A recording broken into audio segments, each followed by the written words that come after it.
आंबेगाव शिरूर विधानसभा मतदारसंघातील पाण्याचा प्रश्न खरं तर ज्वलंत आहेत।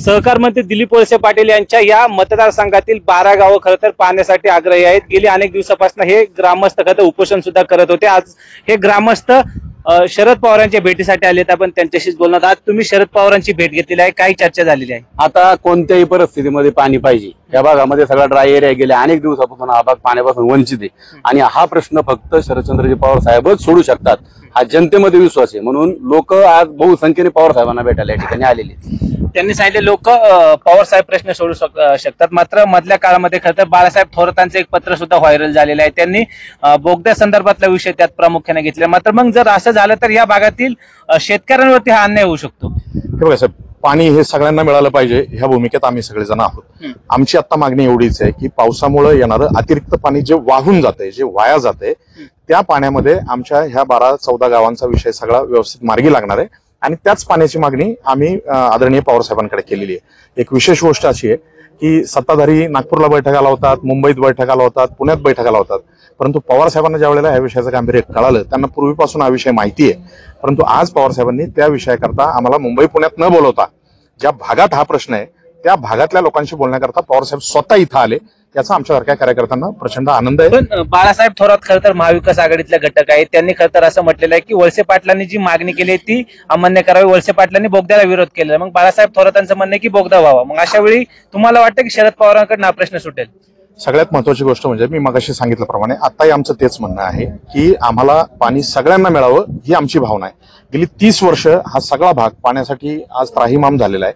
पिण्याच्या पाण्याच्या ऐन पावसाळ्यामध्ये त्याच्यामध्ये अडचणी आहेत, शेतीचं बारमाही पाणी आम्हाला आवश्यक आहे आणि त्यामुळं वाया जाणारं अतिरिक्त जे 2-2.5 TMC पाणी आहे त्या पाण्यामधून आमच्या गावांना पाणी मिळावं ही आमची प्रामुख्याने मागणी आहे। बोगदा झाला पाहिजे की नाही? बाळासाहेब थोरातांची मागणी योग्य की अयोग्य? डिंब्याच्या कार्यक्षेत्रामध्ये जे तालुके प्रामुख्याने येतात त्या तालुक्यातील गावांना प्रामुख्याने पाणी मिळावं ही आमची पहिल्यापासून मागणी आहे। त्यांनी म्हटलं की पहिला आमचा पाण्याचा प्रश्न सुटावा, नंतर तो बोगद्याचा विषय येईल। म्हणजे तुमची प्रामुख्याने मागणी आहे जी पाण्यासंदर्भातली ती सुटली पाहिजे 100%। कारण की मागच्या काळामध्ये 82 सालामध्ये पवार साहेबांनी आमच्या या ठिकाणी तिथेवाडीला एवढ्या मोठ्या प्रमाणात असा बंधारा दिला। कुठल्याही प्रकारचा तिथे निधी नसताना फक्त पवार साहेबांच्या सांगण्यावरून LB कुंजेरांनी त्यांच्या सांगण्यावरून एवढा मोठा तिथं बंधारा बांधला, उधारीवरती काम केलं। त्याच्यानंतर त्या काम झाल्यानंतर आमच्या ग्रामस्थांनी पवार साहेबांनी त्यांना टोप्या घातल्या। त्यांनी सांगितलं होतं आम्ही टोप्या घालणार नाही जोपर्यंत आम्हाला बंधारा बांधणार नाही।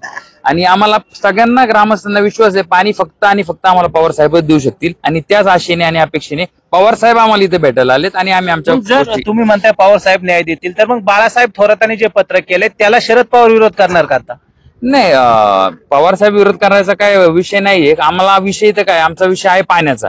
जे पाणी आहे जे आमच्या हक्काचं आहे ते पाणी हे सगळ्यांच्या हक्काचं असेल, जे आमच्या हक्काचं असेल, जे अतिरिक्त पाणी ते एवढं पाणी आम्हाला मिळावं एवढीच आमची मागणी आहे। हक्काचं पाणी मिळावं असं त्यांनी म्हटलेलं। गेली कित्येक दिवसापासून उपोषण सुरू आहे, काय परिस्थिती आहे सध्या? न्याय मिळेल असं वाटतं? इथं न्याय मिळेल, पवार साहेबांना न्याय मिळेल असं मला का वाटतं?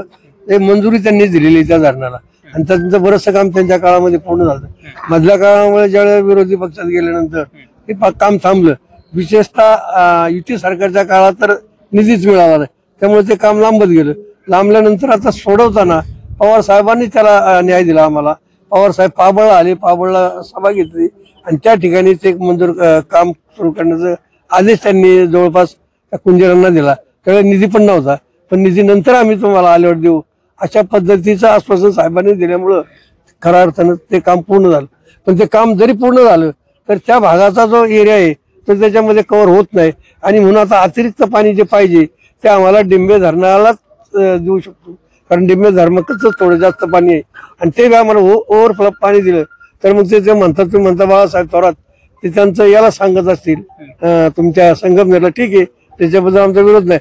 पण आम्हाला बी जर उचल पाणी मिळत नसेल तर आमच्याकडे उलट बोगद्याने पाणी देणे 1 किलोमीटर बोगदा झाला तर तिटीवाडीचं धरणात पाणी जाते।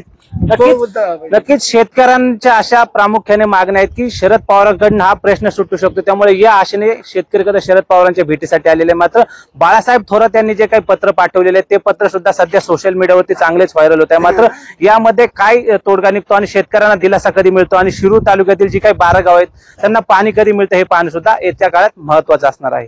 हेमंत सापुडे, झी मीडिया, आंबेगाव, पुणे।